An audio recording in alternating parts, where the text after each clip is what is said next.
Tag ke-7. Selamat datang di Ngobrol Bareng bersama kelompok 1.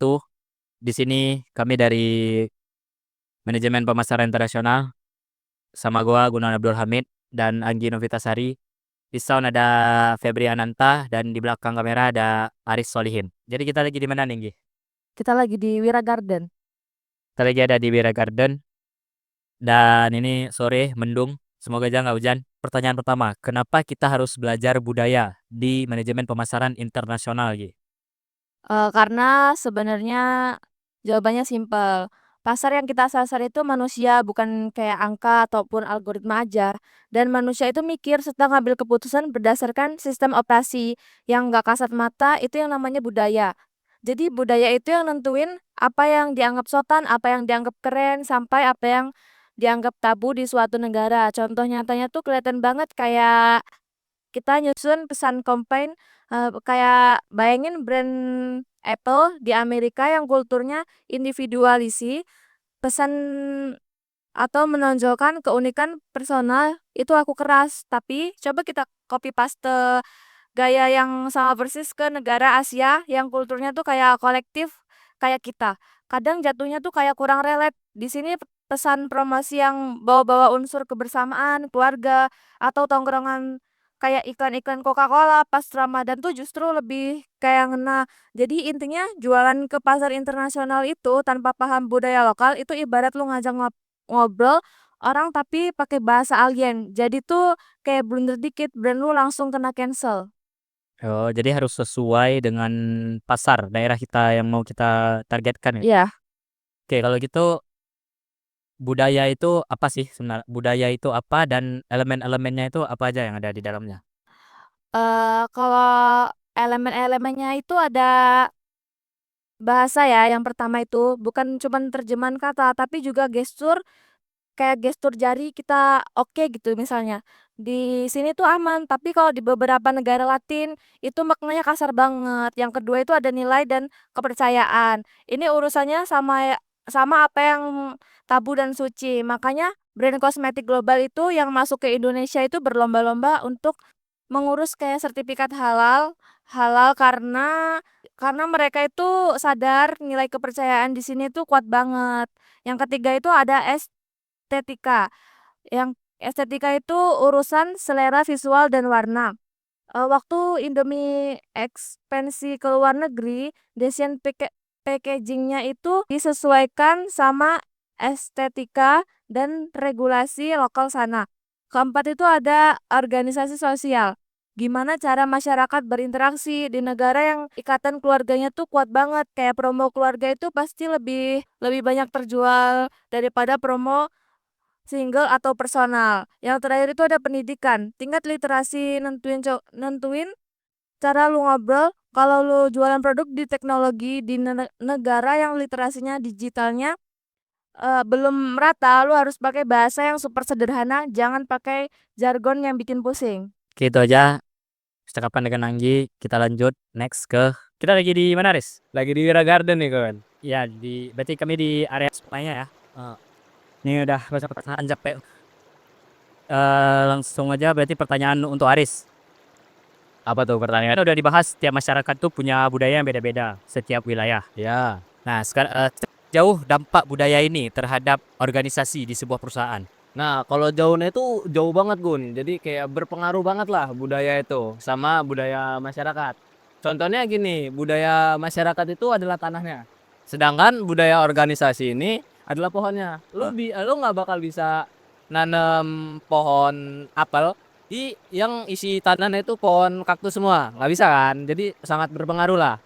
Contoh simpelnya gini. Contoh simpelnya kayak misalnya di Amerika gitu. Oke. Di Amerika itu buat budayanya itu sangat simpel lah gitu, sangat santai gitu. Lu bisa ngebantah, lu bisa debat sama atasan lu, sama CEO lu. Kalau lu bawa budaya itu ke Jepang atau Korea, nah lu bisa-bisa lu dikeluarin lah besoknya karena di sana itu sangat menganut sopan santun di Korea sama Jepang. Beda lagi soal mengambil keputusan. Kalau sebagai manajer pemasaran ya, kita sebagai manajer pemasaran yang mau ekspansi ke wilayah yang berbeda. Kayak contohnya kayak kita tadi Amerika mau ekspansi ke Indonesia. Nah, Nah, itu keahlian apa aja yang wajib untuk manajernya, manajer pemasarannya? menurut gua ada 4 Gun senjata utamanya. Yang pertama itu lo harus peka sama situasi. Oke. Lo harus bisa baca situasi kapan lo bawa nama brand lo sendiri Ya. atau kapan lo harus ngikutin budaya lokal. Nah, yang kedua itu lo fleksibel tentang 4P. Oh, Jadi price dan segala macam itu. Misalnya jangan kaku banget lah sama 4P itu. Kayak contohnya McDonald yang buka di India. Dia kan nggak jual daging sapi karena di India daging sapi dianggap Tuhan sama mereka. Akhirnya McDonald ngadai buat ide pakai daging ayam atau vegetarian ya. Nah, itu. Selanjutnya ada empati kepada pelanggan. Oh iya. Lo harus bisa ngelihat pelanggan ini beli produk lo itu karena apa. Lo harus bisa masuk ke pikiran mereka. Jadi itulah menurut gua beberapa yang hal-hal penting ketika ada perusahaan pengen masuk Indonesia. Oke, langsung aja kita selanjutnya sama Febri jadi tadi kita udah ngomongin masalah budaya dari perspektifnya produsen atau manajer pemasaran. Oke. Dari manajer pemasaran. Dari sisi perusahaan ataupun dari perspektif manajernya, manajer perusahaannya, manajer pemasarannya, Ya. gitu kan ya. Nah, kalau dari perspektif masyarakatnya nih atau konsumennya, gimana sih mereka tuh melihat budaya? Oke, mengenai pertanyaan lu ya tentang pengaruh sosial budaya gitu. Kalau menurut gua ya untuk di Indonesia sendiri itu cukup gede ya. Ya. Karena menurut gua budaya itu ibarat kacamata yang dipakai konsumen sejak lahir gitu. Dan gua bakal jelasin 3 poin-poinnya aja, 3 poin gitu. Yang pertama itu soal pencarian identitas. Yang kedua kelompok referensi dan yang ketiga itu kita bakal bahas ritual sosial. Oke. Nah, ya. Jadi yang pertama itu tadi kan soal pencarian identitas. Ya. Kita kasih contoh yang gue pakai sekarang gitu. Ya. Misalnya gue beli sepatu nih, sepatu yang gue pakai sekarang gitu. Itu bukan cuman karena gue ingin nutupin kaki gue doang gitu. Tapi karena gue ingin dilihat ya sama tongkrongan lari gue, wah keren nih orang gitu.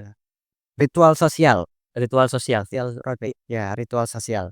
Negara Amerika kenapa? Negara Amerika itu kan masyarakatnya kalau untuk membeli kopi gitu, itu biasanya kan untuk doping buat kerja gitu. Untuk untuk kafeinnya untuk kerja gitu kan. Ya. Tapi kalau di Indonesia itu kopi itu udah menjadi simbol kalau kita itu lagi bersantai atau kita lagi nongkrong. Iya, Baru minumnya kopi. Sedangkan di Amerika sana untuk kerja gitu, untuk kafeinnya. betul. Terakhir ya, yang terakhir nih. Penghindaran ketidakpastian. Ya. Yang dimaksud penghindaran ketidakpastian itu masyarakat itu takut untuk coba hal baru. Jadi mereka itu lebih memilih brand yang pada pasti aman gitu. Gen Z itu cenderung gampang dibujuk nyobain hal baru. Ya tanda kutip FOMO lah gitu. Ya. Apalagi dalam satu produk gitu kan. Ya, betul. Ya, kita fokusnya tadi di produk. Kalau kita contohnya saja kita punya teman-teman kita atau orang-orang terdekat kita itu beli sesuatu. Wah, ini lagi tren, lagi hits, lagi viral perawatan anak sekarang. Itu terus kita nggak kedapatan itu. Ada rasa takut kalau kita tuh kudet itu masa kita nggak beli sih, masa kita nggak punya gitu. Jadi gitu kan FOMO kan. Ya, keren. Iya. Keren. Oke, itu aja dari kami kelompok 1. Ini sebenarnya udah tag kedua ya. Tadi tag 1 sebenarnya lebih seru ya. Lebih seru, lebih bagus malah. Karena benar-benar curious. Ya. Penasaran, kita benar-benar penasaran. Ya. Kami dari kelompok 1 pamit undur diri. Dadah. Next. Tutup thumbnail. Serius.